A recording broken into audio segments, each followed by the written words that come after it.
നമസ്കാരം. പൊളിച്ചെഴുത്തിലേക്ക് സ്വാഗതം.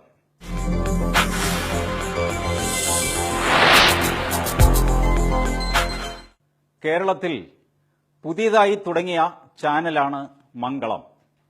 മംഗളം പത്രം നേരത്തെയുണ്ട്. ഇപ്പോൾ അവർ ചാനലും തുടങ്ങിയ ദിവസം തന്നെ അവരൊരു ബ്രേക്കിംഗ് ന്യൂസ് കൊടുത്തു. കേരളത്തിലെ LDF മന്ത്രിമാരിൽ പ്രമുഖനായ CK ശശീന്ദ്രൻ ഒരു സ്ത്രീയുമായി നടത്തിയ ലൈംഗിക സംഭാഷണത്തിന്റെ ടേപ്പ്, ഓഡിയോ അവർ പുറത്തുവിട്ടു. 3-4 മണിക്കൂറുകൾക്കകം മന്ത്രിക്ക് രാജിവെക്കേണ്ടി വന്നു. ഒരു ചാനലിനെ സംബന്ധിച്ചിടത്തോളം വളരെ വലിയൊരു തുടക്കമായിരുന്നു അത്. മറ്റ് ചാനലുകൾ സ്തംഭിച്ചുപോയി. ജനം കൈയടിച്ചു. മാന്യന്മാരിൽ മാന്യൻ എന്ന് വിചാരിച്ചിരുന്ന മന്ത്രിയുടെ മൂടുപടം വലിച്ചു കീറിയ മംഗളം ചാനലിനെ ജനങ്ങൾ അഭിനന്ദിച്ചു. മറ്റ് ചാനലുകൾക്കും സർക്കാരിനും ഇത് താങ്ങാനായില്ല. സർക്കാരിന് അപമാനം കൊണ്ടും മറ്റ് ചാനലുകൾക്ക് അസൂയ കൊണ്ടും ഈ പ്രശ്നം താങ്ങാനായില്ല. തുടങ്ങിയില്ലേ ബഹളം. മംഗളം ചെയ്തതെന്തോ മഹാപാപമാണ് എന്നുള്ള മട്ടിൽ പ്രചാരണം തുടങ്ങി. മംഗളം മന്ത്രിയുടെ സ്വകാര്യതയിലേക്ക് കടന്നു കയറി എന്നായിരുന്നു ആദ്യത്തെ ആരോപണം. എന്താണ് മന്ത്രിയുടെ സ്വകാര്യത? എല്ലാ മനുഷ്യർക്കും സ്വകാര്യ ജീവിതമുണ്ട്. അതിൽ മറ്റാർക്കും കടന്നു കയറാൻ അവകാശമില്ല. ഇതൊക്കെ പരക്കെ അംഗീകരിക്കപ്പെട്ടിട്ടുള്ള കാര്യമാണ്.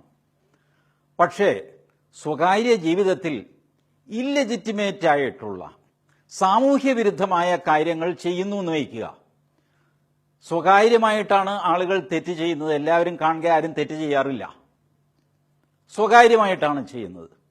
സാമൂഹ്യ വിരുദ്ധമായ പ്രവൃത്തി സ്വകാര്യമായിട്ട് ചെയ്തു എന്ന് വിചാരിച്ചിട്ട് അതിന് സ്വകാര്യത്തിന്റെ പിൻബലം അവകാശപ്പെടാൻ സാധ്യമല്ല. മന്ത്രി സ്വകാര്യമായിട്ട് കൈക്കൂലി വാങ്ങി, സ്വകാര്യമായിട്ട് വ്യഭിചരിച്ചു, സ്വകാര്യമായിട്ട് കള്ളനോട്ടടിച്ചു എന്ന് പറയാൻ പറ്റുമോ? പറ്റില്ല. ഇതാണ് ഈ മന്ത്രി ചെയ്തത്. അദ്ദേഹവും അദ്ദേഹത്തിന്റെ ഭാര്യയും തമ്മിലുള്ള ബന്ധത്തിൽ, അദ്ദേഹത്തിന് ഇപ്പോൾ 71 വയസ്സുണ്ടെന്ന് പറയുന്നു, ഇന്ന് വരെ ആരും ഇടപെട്ടിട്ടില്ല, ഇടപെടുകയുമില്ല.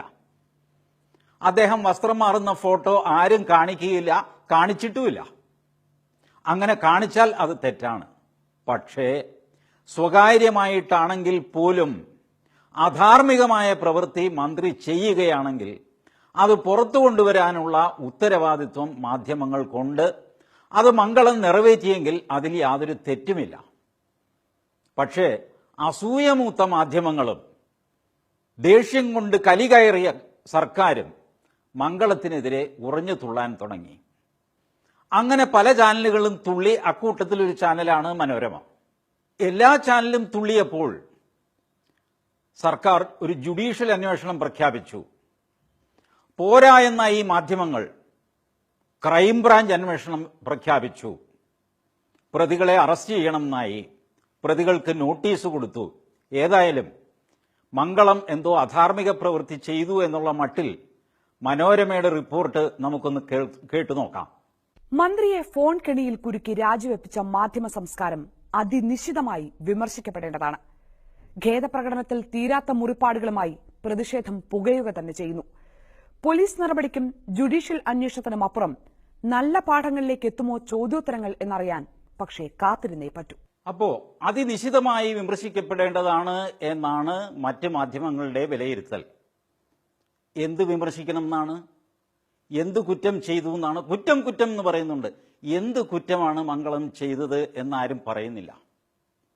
കൃത്യമായിട്ട് പറയാതെ അവിടുന്നും ഇവിടുന്നും കിട്ടിയ ചില സൂചനകൾ, ഇങ്ങനെയുള്ള സംഭാഷണത്തിന് മന്ത്രിയെ പ്രേരിപ്പിച്ച ഒരു സ്ത്രീ ഉണ്ടാകുമല്ലോ, അങ്ങനെയുള്ളവരാണ് മാധ്യമപ്രവർത്തനം നടത്തുന്ന എല്ലാ സ്ത്രീകളും എന്ന് നാട്ടുകാർ തെറ്റിദ്ധരിക്കും.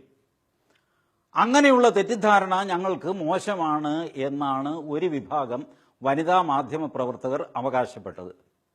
അതിനെ തുടർന്ന് അവർ പരാതി കൊടുത്തു. ആ പരാതിയുടെ പുറത്താണ് പോലും ഈ നടപടികളെല്ലാം. എനിക്കിതിന്റെ ന്യായം മനസ്സിലാകുന്നില്ല. ഇടക്കാലത്ത് പൂവാലന്മാരെ പിടിക്കാൻ പെൺ പോലീസ് ഇറങ്ങുമായിരുന്നു വേഷം മാറി. അവർ ബസ് സ്റ്റോപ്പിലും ബസ്സിലും ട്രെയിനിലും ഒക്കെ സഞ്ചരിക്കും. അവരുടെ ചില ചേഷ്ടകൾ കണ്ട് ഈ സ്ത്രീ തനിക്ക് വഴങ്ങുന്നവളാണ് എന്ന് ധരിച്ചിട്ട് പൂവാലൻ അടുത്തു വരും, നേരെ പോലീസ് സ്റ്റേഷനിലേക്ക് കയറും. ഇതായിരുന്നു ട്രാപ്പ്. ഇങ്ങനത്തെ ഞരമ്പ് രോഗികൾ സമൂഹത്തിൽ ഇറങ്ങി മറ്റ് സ്ത്രീകളെ ഉപദ്രവിക്കാതിരിക്കാൻ വേണ്ടി കേരള പോലീസ് നിയോഗിച്ച പെൺ പോലീസുകാരായിരുന്നു അവർ. അവരൊക്കെ തെറ്റ് ചെയ്യുന്നവരാണോ? പ്രലോഭിപ്പിക്കുന്നത് കുറ്റകരമാണോ? പ്രലോഭനത്തിൽ വീഴാതിരിക്കാനുള്ള മനസാന്നിധ്യം ഒരു മന്ത്രിക്ക് ഉണ്ടാവേണ്ടതല്ലേ? ഇന്നിപ്പോൾ ഇതായി. നാളെ ഒരാൾ കാശ് വെച്ച് നീട്ടിക്കഴിഞ്ഞാൽ ഒരാൾ പ്രലോഭനത്തിൽ വീണാൽ അത് കുറ്റകരമാവില്ലേ? ആവണമല്ലോ. പ്രലോഭിപ്പിച്ചാണ് കൈക്കൂലി കൊടുക്കുന്നത്, പ്രലോഭിപ്പിച്ചാണ് കള്ളു കുടിപ്പിക്കുന്നത്, പ്രലോഭിപ്പിച്ചാണ് മറ്റു പലതും മന്ത്രിമാരെ കൊണ്ടും ഉദ്യോഗസ്ഥന്മാരെ കൊണ്ടും ചെയ്യിച്ച് അഴിമതിക്കാർ കാര്യം കാണുന്നത് പ്രലോഭനത്തിലൂടെയാണ്. ആ പ്രലോഭിപ്പിക്കുന്നത് തെറ്റാണ് എന്ന് പറയുന്നത് എനിക്ക് മനസ്സിലാവുന്നില്ല. പ്രലോഭനത്തിൽ വീഴുന്നത് സ്വകാര്യതയും പ്രലോഭിപ്പിക്കുന്നത് എന്തോ മഹാപാപവും എന്നുള്ള ആ ഒരു ഇക്വേഷൻ സമൂഹത്തിന് ദഹിക്കുന്നതല്ല. ഏതായാലും വനിതാ മാധ്യമ പ്രവർത്തകർ വ്യാപകമായ പ്രതിഷേധം നടത്തി. ആളെണ്ണം കുറവാണെങ്കിലും പ്രതിഷേധമാണല്ലോ. നമുക്കതൊന്ന് കാണാം. തിരുവനന്തപുരത്തെ മംഗളം ചാനൽ ഓഫീസിലേക്ക് വനിതാ മാധ്യമ പ്രവർത്തകർ